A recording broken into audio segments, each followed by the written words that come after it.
Hi, everybody. My name is Victoria Alexander, and I'm the owner of Realty Collective. I've just admitted everybody, but we're going to wait a couple of minutes before we start. One, because Rashida Sadiq, is the attorney that I work with that does this class with me, is not on yet. And just an update that Lisa, the mortgage broker that professional that we're usually on these calls with us also is unable to make it because of COVID. And we're still being affected by COVID, obviously, and causing people to just have some disruptions in their life, and we're just gonna take it in stride still. Um, so I'm just gonna ask everybody a couple minutes to wait until we get started.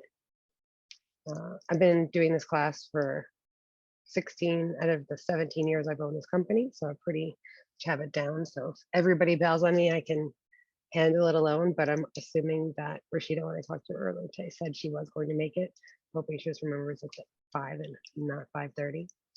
And I'm going to ask everybody to stay on mute till the end when we're going to ask questions. I'll go through a couple of housekeeping items while we wait.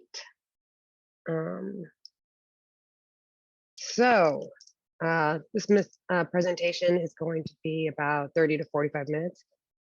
There's a lot of information. Sometimes I start speaking very quickly because I'm trying to give you all of the information, but it's just not possible to overview.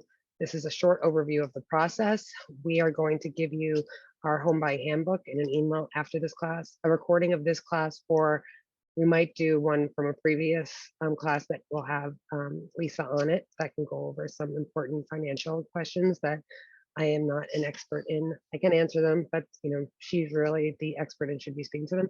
I am going to share a link to her Calendly if you want to set up a one-on-one appointment with her, or Farah will. Farah is my assistant. She is in the chat. So we're gonna have this presentation, 30 to 45 minutes, go overview of the process. Then at the end, we're gonna hold for questions. And you can ask any questions that you want, or you can schedule time with me or Rashida or Lisa to talk about your personal situation.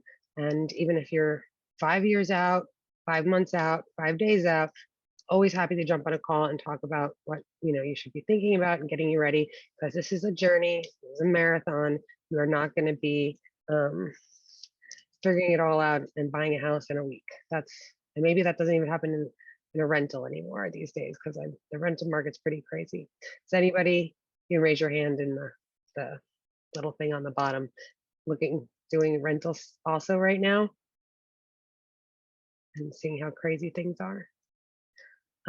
You can all put all your questions in the chat that is on the bottom. If you're not familiar with Zoom, it has a little red number 1 on it. Oh, Nick's looking for an apartment for rent right now. I'm so sorry, Nick. It's kind of brutal out there, worse than the sales market, which is also very intense right now. I wish you all the best of luck. Some other housekeeping items. We're going to be sharing relevant links throughout the presentation about resources, information, so that you can find these afterwards. They're all in Basecamp, and which is our platform, our project management platform that we've set up to follow the buying process with our clients, so that you have all the resources and the library of resources we've curated at your fingertips when you're going through this process. We're going to send a follow-up email, not just with here we go, here's Rashida, not just with the home buying handbook, but with links to first steps for getting a mortgage, questions to ask your real estate broker, your mortgage professional, and your attorney when you're interviewing them to hire them for this is a job. You want to be screening people. You're not choosing us, and which you're going to get a really good overview of us and what we're like in this presentation. But really, you should be getting personal referrals and then screening people, asking them these questions. I've made a list of them, and we'll be sharing that as well. I still said we were going to send a recording of this presentation as well as our home buying handbook. And go ahead and share any of those resources. They're there. We want people to be educated. It's part of the process, and not everybody's going to work with us, and that's okay. It's really about making sure people are armed with the information and know that these are the 3 people you need. A lot of people try to go this alone without having a buyer's broker, and I'll talk a little bit about that and then or hiring their uncle as their lawyer. Please, just the one advice I give you is do not go down that path. If you are a buyer, please get a buyer's broker. It's in your best interest. And then we do a blog about Brooklyn women-owned businesses. So if you are a Brooklyn women-owned business, or you have a friend that owns a company here in Brooklyn that you would like to highlight, give them a pedestal, give them some great SEO. It's always great for us to feature other local small businesses that are building community here in Brooklyn. So go ahead and forward or put us in touch. Hi, Rashida, how are you? Hi, hello. Hi, how are you? Good. Okay, I was getting worried it was just going to be me. I was like, oh, Lisa's gone with COVID and Rashida's not here. I'm just going to, do it myself. I've got this down by now. No problem. Sorry about that. I thought it was 5:30 because the last one last month was 5:30. So now I have it on my schedule as 5:30. Yeah, we had to change it last month because you had so many closings that we didn't want it to run over. So because you're just so busy. So I'm going to get started and I'll let you introduce yourself. Do you want to take it away? Yes. Hi, everyone. Good afternoon. My name is Rashida Sadiq. I'm a real estate attorney. I've been practicing for going on 19 years now, primarily focused on, I represent lots of individuals that are purchasing or selling. So I look forward to giving information. My office is located downtown Brooklyn, and I am both licensed in New York and New Jersey, but I represent clients in all of the boroughs. Thanks so much, Rashida.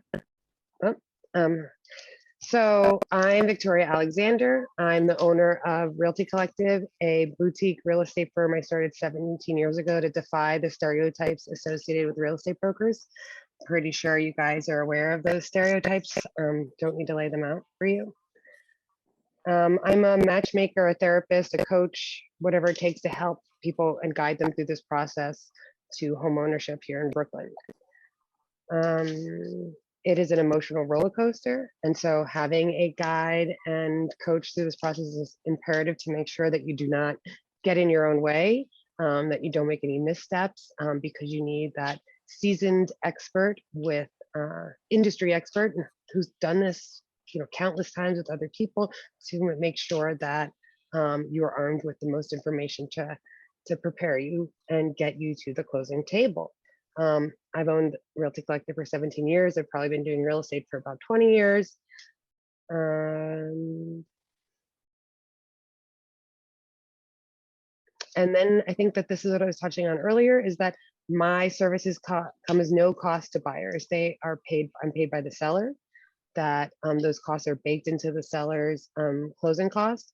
And so you get free guidance based on how the structure is now, and you should totally take advantage of that. I talk a lot about just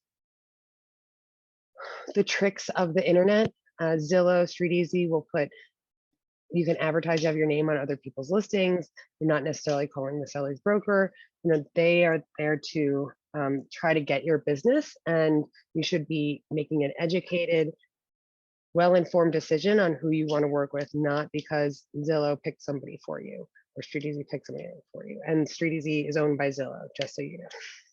So they are there to make money, and they get the money from the agents to try to get your business. And so these are the three people that you need. You do need a buyer's broker, a real estate attorney, and a mortgage professional. I always encourage people to shop around for a mortgage professional to make sure that it's not just their bank. Do not use Rocket Mortgage. Do not do Quicken. If you're buying in New York City, you need somebody that understands the nuances of this very specific market, that understands co-ops, which most of the big banks, Bank of America, Wells Fargo, there's always hurdles. They just do not understand the New York City real estate market as well as we would like. So picking somebody that's local is important to this process. Buyer's agents have a fiduciary responsibility to you, so do your lawyers. The seller's broker, when you walk into a listing and there's another agent there, they're looking out for the best interest of the seller. They are there to get the best price and the best deal for the seller. No matter how nice or sweet they are, that is their job. And pick advisors that have relationships in the industry. The one thing that I love about working with Lisa and Rashida, and that so many people work with the three of us together, is accountability. I can call these other women and say, what's going on with this deal? I need help here. This other broker is pressuring me, and we all work together to get the deal closed. So there's a lot of accountability. And you want to hire people that are not, I said it earlier, your uncle. Unless your uncle is in New York City real estate attorney that focuses on sales transactions, because he could be a landlord tenant lawyer. That's still real estate. You don't want that person representing them. Lawyers that don't do real estate transaction on a daily basis kill deals. So don't pick somebody that doesn't have that expertise, because they can end up costing you your dream home because they start negotiating for you, and that is not their job. So first slide. Sarah, please. Why buy now? Rent's too damn high, and it keeps getting higher. I feel like I've been saying the rent's too damn high for a really long time. Get to get your own design. Long-term investing in yourself. Because one thing I like to tell people is you are paying a mortgage. Either you're paying your own mortgage or you're paying your landlord's. And so why wouldn't you want to build your own equity and especially if you're going to stay in New York City, instead of never seeing that rental money again? So those are some reasons to buy. Go ahead over the next slide. The one thing that we always send to people is a rent versus buy matrix. It is a tool developed by the New York Times, and will calculate, you'll put in some data points, and it'll say, you know what? You're not going to be in New York for 5 years. Don't buy here. Or you're in a rent stabilized apartment that is so cheap that over the life of the 40-year mortgage, you're still going to save money if you stay in the rental. We'll be building out on that much equity and invest your money somewhere else. So this is a really great tool to figure out if buying is right for you, because it is not for everybody. We're not here to push like, oh, you should totally buy. If you're staying in New York for 5 years, and home ownership is a goal of yours, you should definitely be interested in getting your ducks in a row to buy here in New York City. If you want to stay here for the rest of your life, you should have done it yesterday. So we're going to help you get on that path to making sure that home ownership, that goal is attainable for you. Next slide. Okay, so the first thing you do, the very first thing, not go on Zillow or StreetEasy, is to assemble your team. And the first person you call is not me. It is your mortgage professional, which would be Lisa, who's not here tonight. And I can go over a little bit of that. And she will tell you what your buying power is. We'll look at your finances and say, this is the year we can do it. Your tax returns look great. Your credit score looks great. You don't have any debt. That's great. She's going to analyze your debt to income ratio. And then she's going to say, the bank is going to loan you this amount. And then you have to have the 20% down to cover the rest of it. And this is your purchase price. And she'll ask you for a lot of documents. You want a pre-approval letter before you go out and look at people. Then you're gonna, call and Rashida and I and hire your attorney and your real estate buyer's broker. You might also need a contractor, an architect, and you'll definitely need an inspector after you find the property to make sure that you're comfortable with the condition the apartment is in and the amount of work it might need. And if you're planning on, doing a large amount of work, and that's when you would need an architect. You're just redoing a bathroom, probably just the contractor. Okay, so you've got your team assembled. You've talked to Lisa and she's giving you your pre-approval. Now we're gonna go into financing, I guess. So next slide. So this is where you start. The first thing is getting your pre-approval, and that starts with a conversation with a mortgage professional. And they will, if you work for yourself, they're going to talk to you about how you need to file your taxes correctly so that you can get approved for the amount that you want to buy. Most places are interested in having you put down 20%. You can put down less in 1 to 4 families.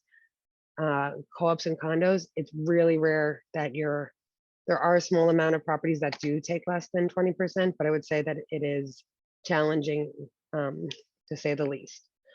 And FHA, that is a loan that you can get for less than 20%, and then you will pay something called PMI, which is primary mortgage insurance, on if you're going to be putting down less than 20%. So that is one way to get around that. What else does she have on this list? It is very important to do this step first, to understand the properties and your buying power. Lisa also says, up to make sure you hire a New York City expert and not to use Quicken or Rocket, because those pre-approvals are actually had a deal.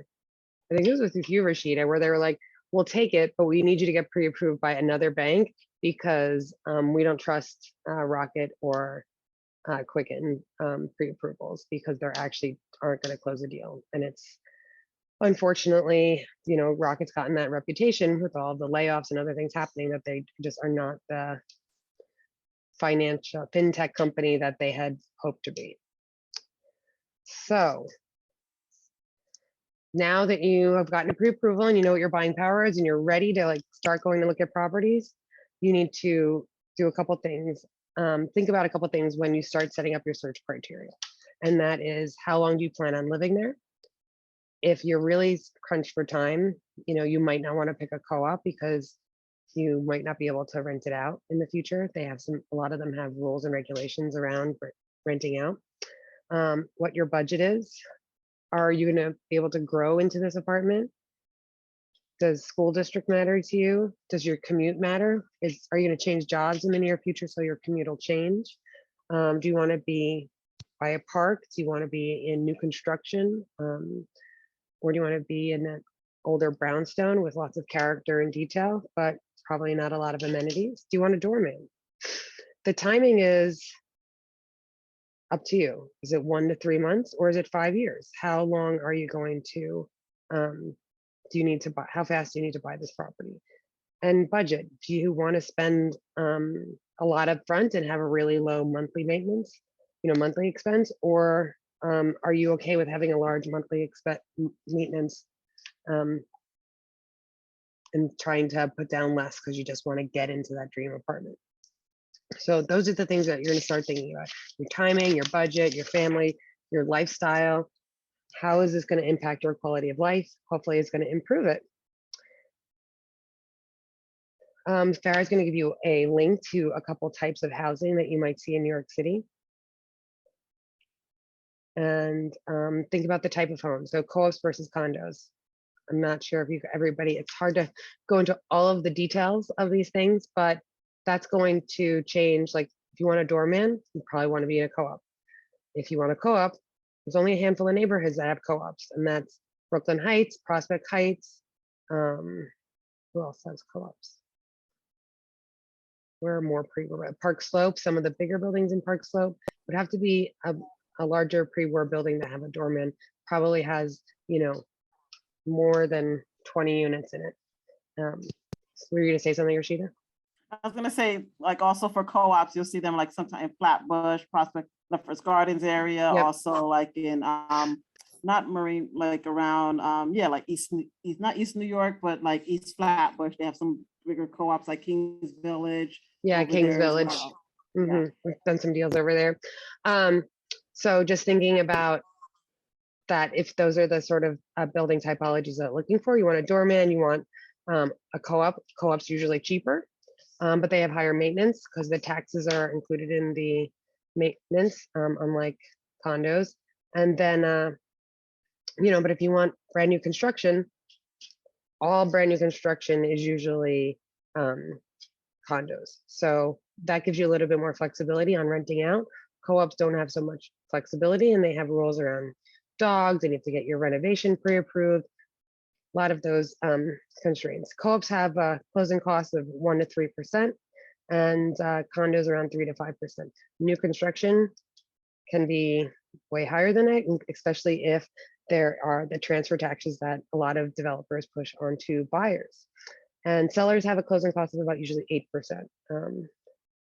So I always tell people to make your list of your 5 deal breakers, and then realize that you actually only have 2 or 3 deal breakers because you cannot get everything that you are looking for in New York City. It just is usually out of the question unless you have means beyond those sort of challenges. So where do you find these homes? Next slide. People are looking on Street Easy, right? Anybody looking on Street Easy, you raise your hand. Zillow, Trulia, Redfin. Where are the places that you guys are looking? Nick, you're looking on all those places. You can put it in the chat too. None of those places puts all of the listings into one place. If you're looking on realtor.com, you're looking mostly on Street Easy, Zillow, occasionally Redfin. Street Easy is owned by Zillow, so you're seeing most of the same properties. Some people are paying to put their listings on Zillow, but not Street Easy, but you're paying for both of them. Like we pay to put our listings on both those sites. And then what's the other one that somebody else is really using? Anybody else have any ones that I'm not mentioning that they're using to look for listings? Anyway, all the public sites, none of them collect all of the listings into one place for you. We have a backend database that does a pretty good job, but it still has some holes in it because not all of like New York State MLS is not tied to the backend database that's connected to RevMe. It's a little bit complicated, but is the most concise way to get as many listings in one place instead of getting multiple email alerts, which is probably what you have set up. And then the internet has changed the way the business operates and how we help people. It used to really be that you needed a real estate agent, especially, the local person. When I started, there was a local guy who ended up buying out his business in Columbia Waterfront, Red Hook, and he had been doing business there for 30 years and advertising in the paper and making relationships with everybody in the neighborhood. And he didn't co-broke. So if you wanted to buy the house that he was listing, you had to work with him. And what if you didn't like him? And then you lost the house. You loved the house, but you didn't like the guy. That's why the internet and RevMe has helped change the industry so that all the companies like Corcoran and Halstead and Brown Harris Stevens, Compass, they're all members of RevMe. So if I have a buyer and they have a seller, because we have an agreement, we all work together. So it's important to work with somebody that is going to make sure that the door is open for you. There are still some smaller mom and pop out in like Canarsie and Marine Park, like that. Really, there's still some of those challenges that you might not be able to have counsel and have your real estate broker if you're looking at those areas. And it's just made our job, instead of finding you the listing, is now we coach you through the process, giving you lots of guidance and resources to make sure in a very competitive market, getting you to win the bid. And I feel really happy. I have like 2 clients, one has an accepted offer, one's on the precipice of accepting this offer. We'll have gotten all of my clients the listings that they were eager to buy because of the work we did together. They were prepared and ready to do it. So we'll set up the search for you on the back end. The seller's agents will always be, or paid advertising to have a different buyer's agent listed on the listing. So just be wary of that.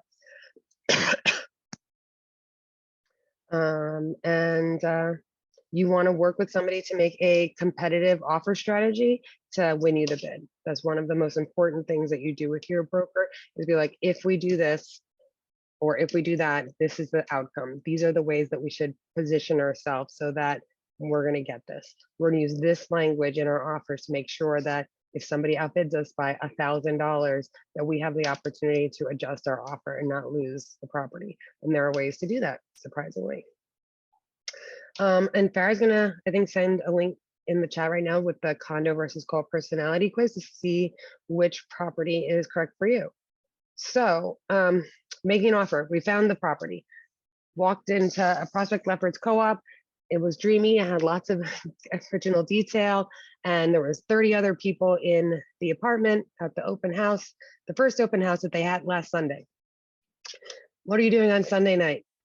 You are just changing the numbers and hitting submit. You are not starting from scratch to write your cover letter, your submit offer form, and getting your pre-approval in. All of those things are ready to go. That is the first thing you do. I give you homework and you have that stuff ready to go so that when you find the property, it's already done and you're not scrambling and then like stressed out and then talking yourself out of putting the offer in because you're not ready. So you want to make sure that those are the first three things that you have going, and you want to be the first offer if you can be. It shows that you are serious and it actually has an emotional impact on the seller. They are more likely to take your offer if you are the first one, the data shows. Um, and then the other main resource of working with a buyer's broker in these times is the relationship and knowledge they have with other agents. Every deal, almost every deal I have now, it's with a broker I've already done a deal with. And I think that my clients won the bid because I've already done deals and those brokers know how I perform on the transaction. I know they can trust me to guide my client to the finish line and get them where we need to be, which has been just, I've been around a long time and I know a lot of people here, which has just been really helpful, really, really helpful to being around the block. Seasoned agents are important. You really want to make sure somebody that has seasoned agents with a lot of expertise. And then you work on your negotiation strategy with your agent, you get your offer in, and hopefully you win the bid. Hopefully it doesn't go to bidding war and that there aren't a ton of other people with lots of cash and willing to spend way over what they're asking. And then everything needs to be negotiated before the deal sheets go out. So every term, like, is your offer contingent on financing? Is your offer contingent on an inspection? Are you putting in an appraisal contingency? Are we doing inspection but waiving our inspection contingency? You already have a lawyer that you called, interviewed, and like, and their name is going on that deal sheet, and they are going to confirm everything with you in a meeting later that week to talk about your offer and the contract terms. So, Rashida, would you like to take it over to go over contract terms and contingencies and as-is sales and everything else? Sure. So, yeah, as Victoria said, you guys have been, looking, you finally found that property, you put in your offer, and now things are, becoming real. And you're going to be all that 10% or 5%, your down payment now is, you have to make sure you have that together because you're going to be putting that down on signing of the contract. It's a big deal because now it's, as I said, the reality of what you're about to do. So you want to make sure that what you're signing is you understand the terms, because the contract, once you sign that contract, you have to know where your contingencies are. What are the circumstances where you can get your down payment? Or what are the circumstances if you don't follow through that you can potentially lose your deposit? It is it's overwhelming, but here as your attorney, it is to guide you so that you understand what you're signing before you put that down payment down and before you put your signature on that contract. So as Victoria said, most of the terms are negotiated prior to you actually getting that contract out to the attorneys, that deal sheet. It has a summary of what was negotiated between the realtors. It will have the names of all of the parties, who the seller's attorney is, who the buyer's attorney is, and also, as you said, whether there's a mortgage contingency, whether there's an appraisal, if you waive that contingency, whether you're doing your inspection. In New York, inspections are done prior to you signing the contract. So you want to make sure if you are doing that inspection, that it is done immediately. You schedule it with the realtor. They'll provide, the other side's agent will also provide access because the contract does provide as is that you understand the condition. You either waive your inspection or you understand the condition of the property. As is means that what you saw in the beginning is what you're supposed to be getting at the end. So if you waive that contingency and you didn't know that, hey, that boiler was at the, on the cusp of being at the end of its life expectancy, or you didn't realize that all of the windows were, no longer work, they're all stuck together, or you didn't realize that the electricity, the things are being, the electricity isn't well for that particular co-op unit or their condominium. And when you go to do your final walkthrough, these things are there and you're like, wait, can the seller fix it now? Hey, it was there in the beginning. Contract says as is condition. So it now becomes your responsibility and your cost after the closing to remedy that.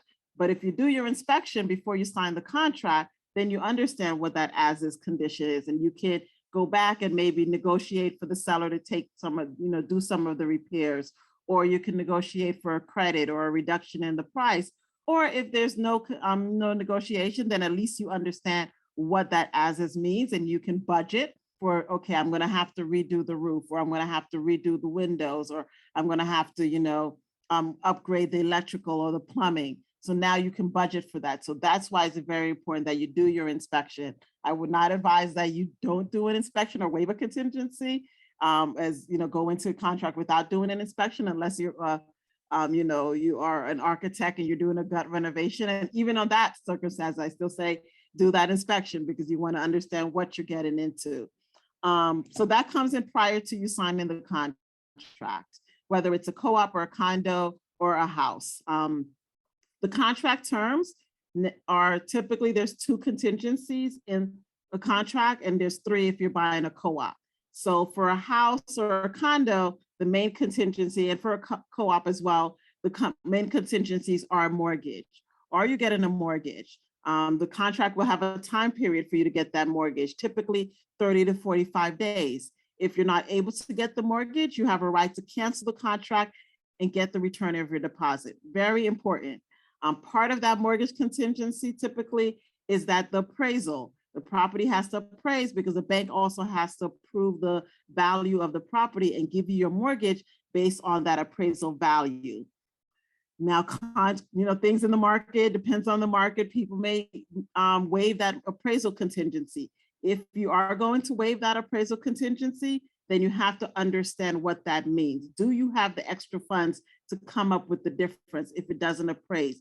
Do you have the extra funds if you have to get a higher mortgage? So instead of doing 80% financing, now you have to get 90, 95%. So now you have PMI, or you have a higher principal and interest payment. So do you have that in your, to come up with that extra funds? And if you don't, and you waive that appraisal contingency, now you're in a situation where you may lose your deposit. So always understand what the terms are, what contingencies you're waiving, and what the implications of that waiver means. But standard contract has a mortgage contingency, which includes that appraisal part of it.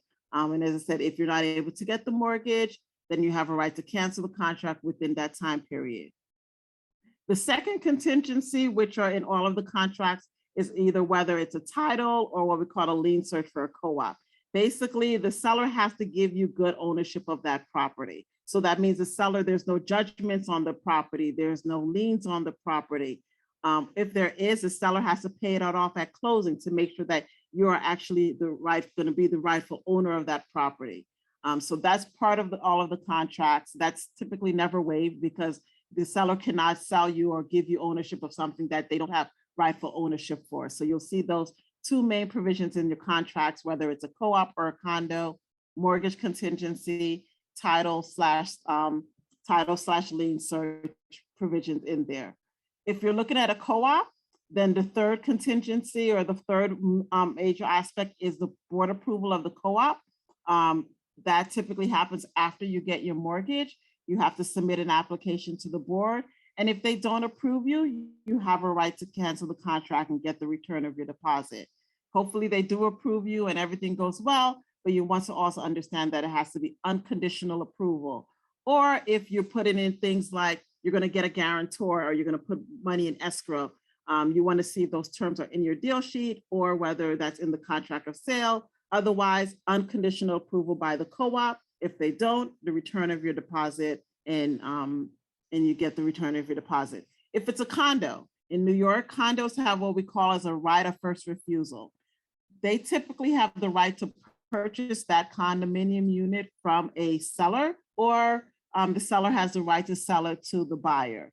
99% of the time, the condos waive that right, so you will be purchasing that condominium unit, but it is a formality, and a lot of the condominiums have you submit an application in order to issue that letter. So it's a semi-contingency, but 99% of the time, it's one of those things that is just more of a formality versus a co-op where they have that right to say, no, they're not going to approve you in your contract of sale. So getting into contract, you understand those terms, attorneys explain to you your contingencies. If you're buying a co-op or a condo, your attorney has to also do what we call as due diligence review. So the contract is one aspect, but now you're having a co-op or a condo, this third aspect of Yes, you love the unit, you visually saw it, your inspection is great, but what are the financials of the building? Are there maintenance increases? Are there upcoming things that you need to be aware of? Are there assessments? Because all of these financial things are going to affect you if you're going into a building and they've had history of maintenance increases or common charge increases for the last 5 years and they're 10%. So yeah, your maintenance may stay at 900, but next year it's going up to, $1,000. You need to know this so you can budget accordingly. So your attorney's job is to do that due diligence prior to you signing the contract.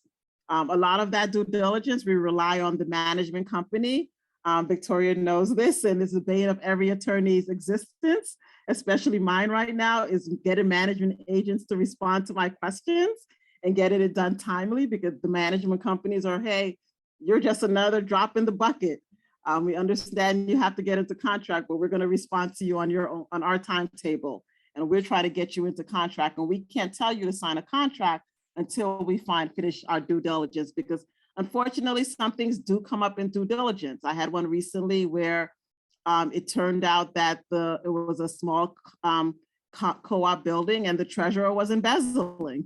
We only found this out because of the minutes, and the management company was taking forever to give me the minutes. So, things you may not think it's important, but that due diligence is very important when you're looking at the information, because now we thought that they had the great financials. It looked like they had lots of reserves, they had lots of stuff, but then it turns out they just discovered a month ago in the minutes that all of those financial information the treasurer was giving was probably not accurate.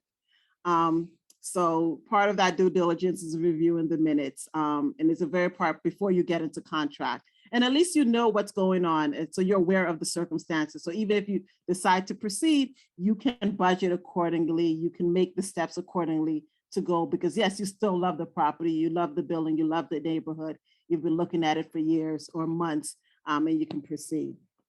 So that's really going into contract, is making sure you understand those particular specifics of the contract. And that's also why it's important that you have a real estate attorney that does that due diligence and make sure you understand it, because you don't want an attorney just to give you like a boilerplate contract, have you sign it without due diligence. And then after you close, you find out these things and you can't go back and say, hey, there's a maintenance increase. The seller didn't tell me about it. Sorry, the contract said you've done your own due diligence and you can't rely on what the seller says.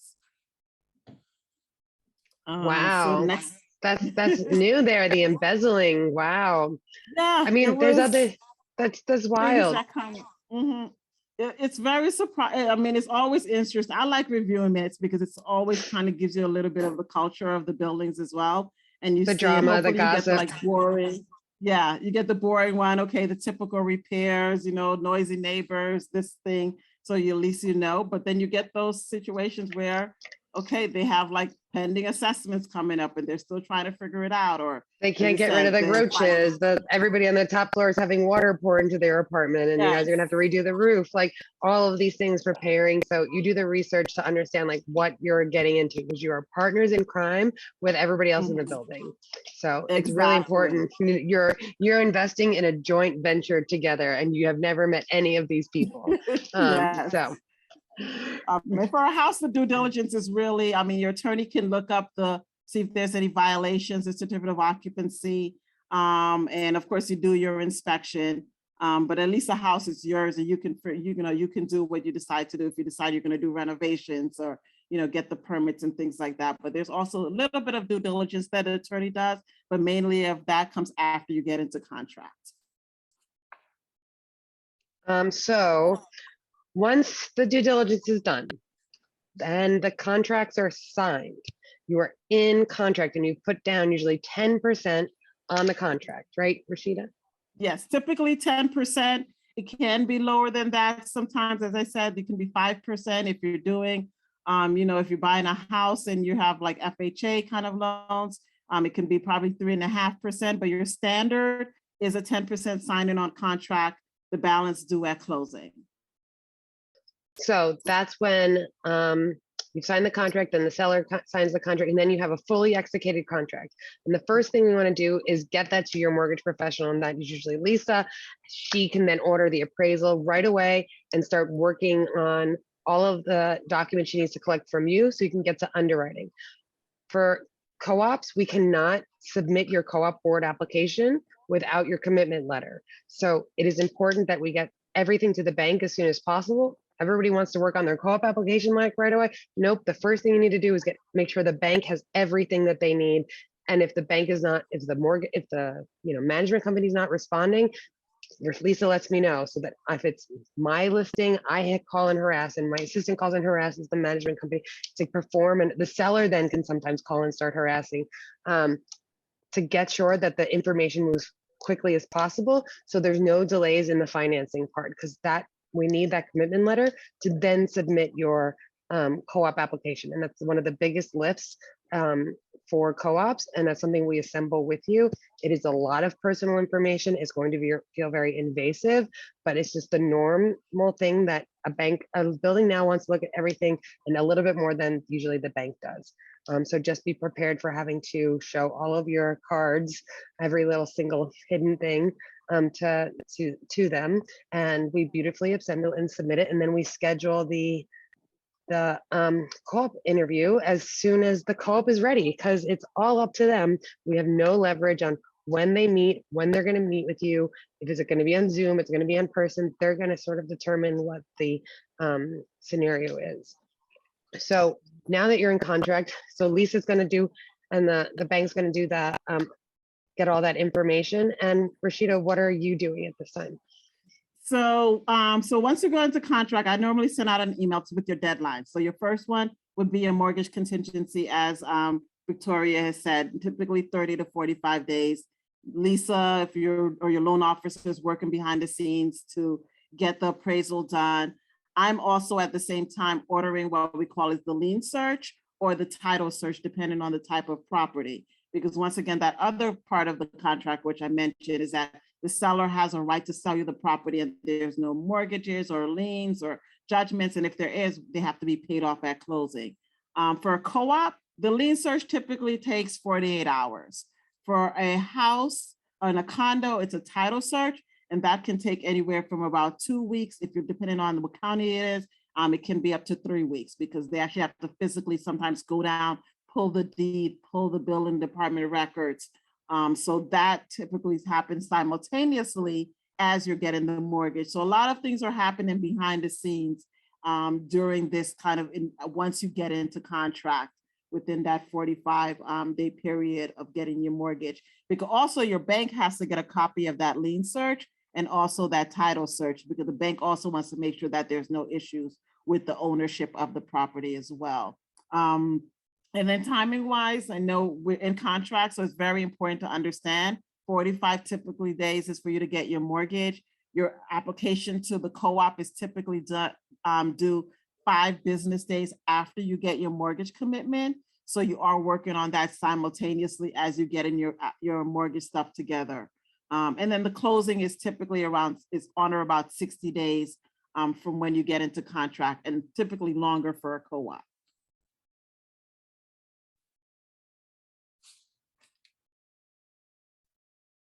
Mute.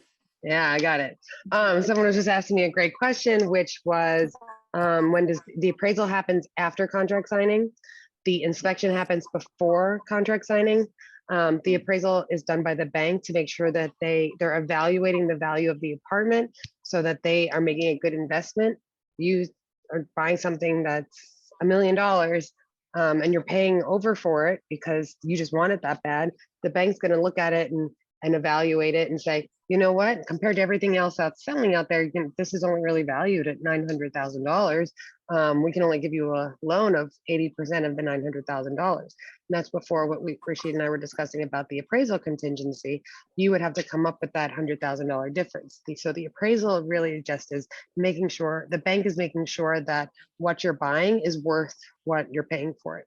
Because in this market, some people are paying a lot more for apartments that don't have the comparables, the market comparables, sometimes called comps, to prove that that apartment is worth that much. And that's what the appraisal is looking for. Um, the one other thing that I was going to say, that the other thing you're doing with your mortgage professional during this time, once you get to contract signing, is understanding your timelines. And then we have to evaluate the timeline of if it's a co-op, the co-op board interview, and how that's going to play into rate lock. And that's something you work with your mortgage professional on to understand, like, when you should lock. They really have their finger on the pulse of knowing, like, things are going to change. Last week things dropped, that they went up the week before. So understanding when is the right time to lock based on your specific scenario. And that's what you need a mortgage professional for. And Rashida, I you gonna say also something? have I was like, I always have the conversation also with the clients about the rate lock and just timing wise regarding the contracts. Because remember, as I said, the contract has specific contingencies and time periods. So your contract will have a closing date of on or about 60 days. In New York, that's a grace period of 30 days. So it can go up to 90 days. So if you lock in your rate for 60 days, and your contract is on or about 60 days, which means there's an extra 30, 90, and 30 day in there, 90 days, you can't go to the seller and say, hey, my rate lock expires on the 60th day, you have to close or you have to pay to extend my rate. The seller is going to say, no, it's an on or about date. There's an extra 30 days in there. So what are you talking about? You shouldn't have locked it in. So you always want to make sure you're having that conversation with your loan officer, with your attorney, so you understand your time periods. With the co-op, once again, 60 days is probably not a good lock-in, because a co-op can take longer than 60 days, up to 90 days or more. So very important that you have that that language, that conversation.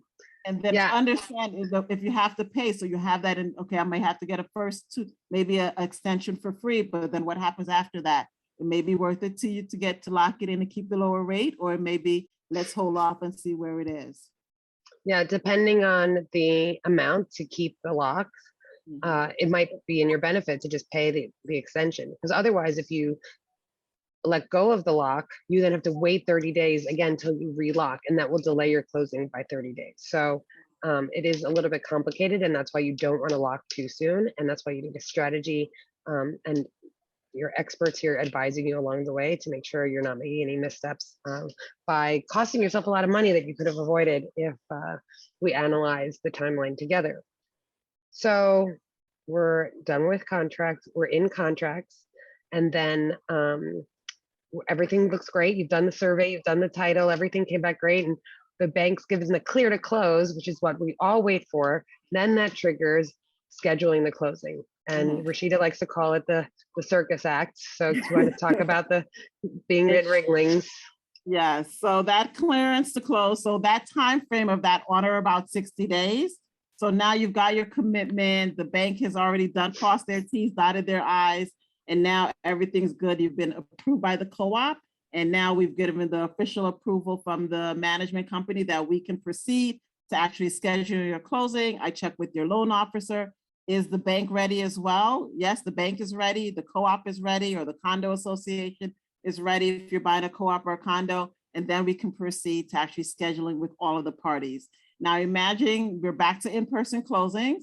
So you're probably thinking about 7, 8, 9, 10 people, trying to get them for the same day, same time, same location to close and get everyone there. And you also have to give everyone enough notice so that all of the documentation, which can be prepared, is prepared timely.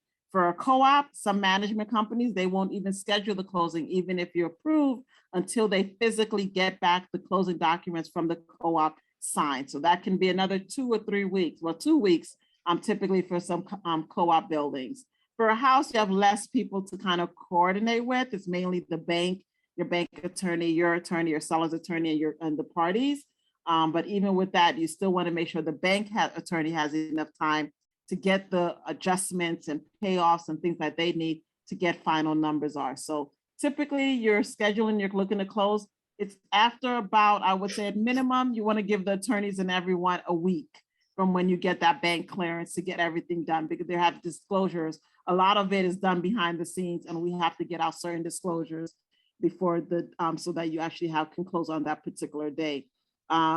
You'll once we send out that official confirmation email to everyone, your attorney will, of course, notify you. The realtor will coordinate to do that final walkthrough prior to the closing to make sure, it's now been 60 to 90 days since you saw that property. The seller is out. You want to make sure everything's still working. You want to make sure everything's out.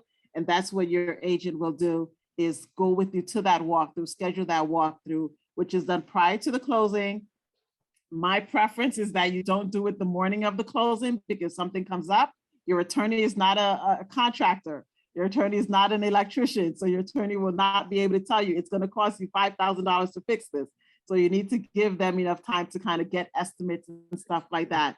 And a lot of the management companies now are saying that if there's any issues and it brings up at closing, that they will charge you. So you have to make sure that any of walkthrough issues, you have enough time to get that handled, typically the day before or at least 48 hours prior to the closing, so it can be negotiated, whether it's credits, whether it's money in escrow, before you get to that actual closing table. And you're already stressed that morning of your closing anyway. So take that one thing off of your thing to worry about, and do that walkthrough beforehand. Another thing that you should take off your plate is giving your notice with your landlord, and like not being like hoping that the closing is going to happen before the first and leaving yourself down to the wire, and then somebody else has re-rented your apartment and you have to move all your things into storage temporarily for a week while places.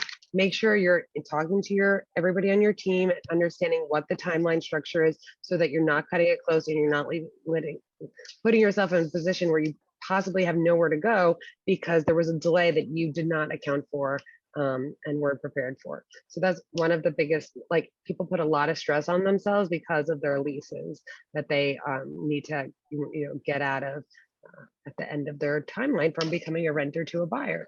So I think then, you're closed, you get your keys, and you get to then move in whenever you want after that. So congratulations, you guys did it. And it's I know it's a lot that we tell you about, and you're like, oh my goodness, all of these time frames I have to remember. But the key about is making sure your team, so the communication is there, so you're aware of it as things goes along. So that takes a lot of the stress out of it, because things are moving along and you're getting those updates so you can plan accordingly. And that's why it's important that you understand the process. What they say, information is power, and that's why you're here at this seminar, to get that information. So it's still going to be a lot of, it's still going to be, I say, nervous anxiety, nervous, loving it. But it's always, with this information, at least you have that sense of, okay, I remember that from that seminar. I remember them talking about bank clearance.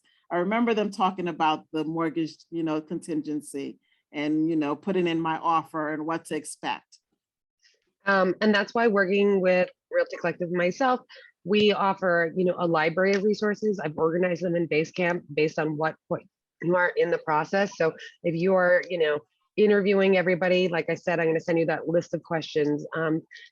Getting your homework done ahead of time, talking to you about what happens at the inspection, what you would ask for corrections or credits, a seller's concession. There's a lot of ways to deal with issues that do come up in inspections. And I have an beautiful article that outlines like what window issues there could possibly be and what we could ask to get fixed or credit for and how much it costs on some of those things. So all of the information, that not everything in the possible world, because there's always like this crazy random, oh, there's an egress of like 3 inches that nobody accounted for, or I never would write an article about the issue we're dealing with the roof deck right now that Rashid and I have on one of our sellers' properties.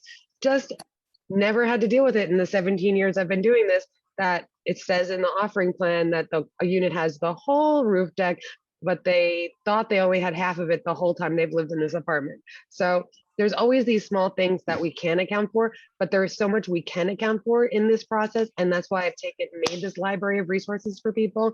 And that is, anybody that's working with me has access to that. We will have you set up with a search in Realty MX. You're gonna be able to schedule a call with any of us after this. And even if you're just like so far out, it's always great to start the relationship early and we go from there. I'm happy to talk to people all the time for 5 years to just check in on, like, are you reaching your goal? You're putting your money away. How are things going? Do you have to make some lifestyle changes? We're all there. And there's some great financial planner programs you can work with too. We're going to send you our home buyer handbook. And so that's the end of the presentation for today. We have about 10 to 15 minutes before I have to run out the door to meet my buyer for her hopefully accepted offer of property. But look for our emails. It will come through MailChimp, so check your spam. And I'm going to let people put their questions in the chat or take yourself off mute and go ahead and ask. And anything you need, Farah and I are here for you to follow up. And Rashida, thank you so much, Rashida, as always. You're welcome. Okay, Peanut Gallery. You could take yourself off, turn your camera on, or put your questions in the chat part. It is very nice out, so I understand. How can you save the chat?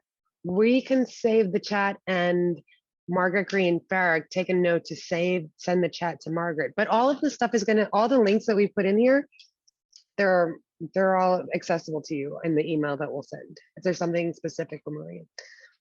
Oh, and there's Lisa's link there to schedule with Lisa. And I think I might send you guys out an old, it'll be almost exactly the same information that we can send out to refer. But Margaret, I'll make sure you have all the links that were shared in the chat today, if that's what you're looking for.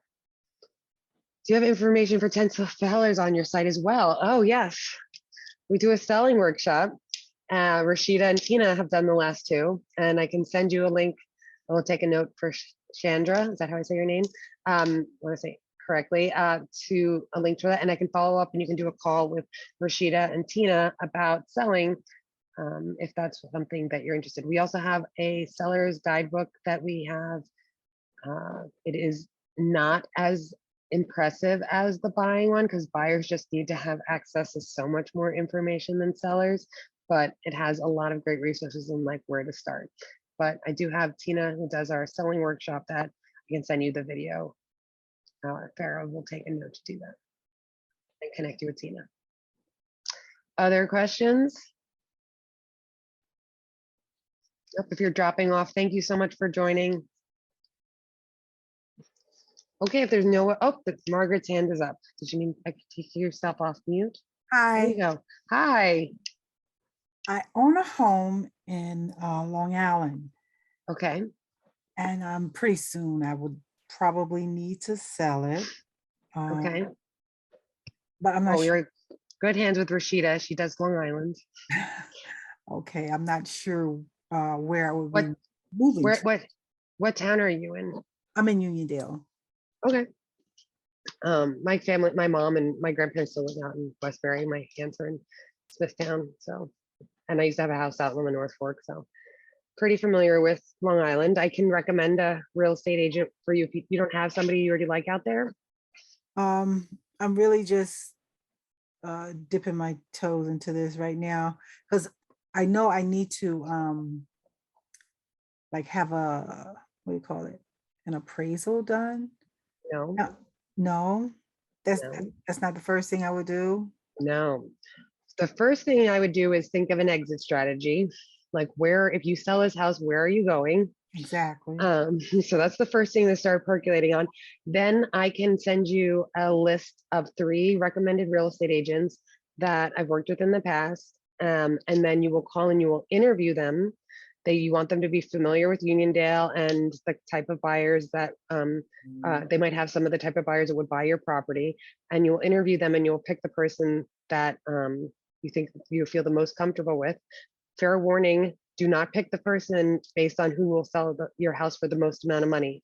That is a salesman's trick to get you to give you the business. So you will pick the person that, you know, seems like is in the middle ground because we all have access to the same data and the data of the pricing should all be around the same.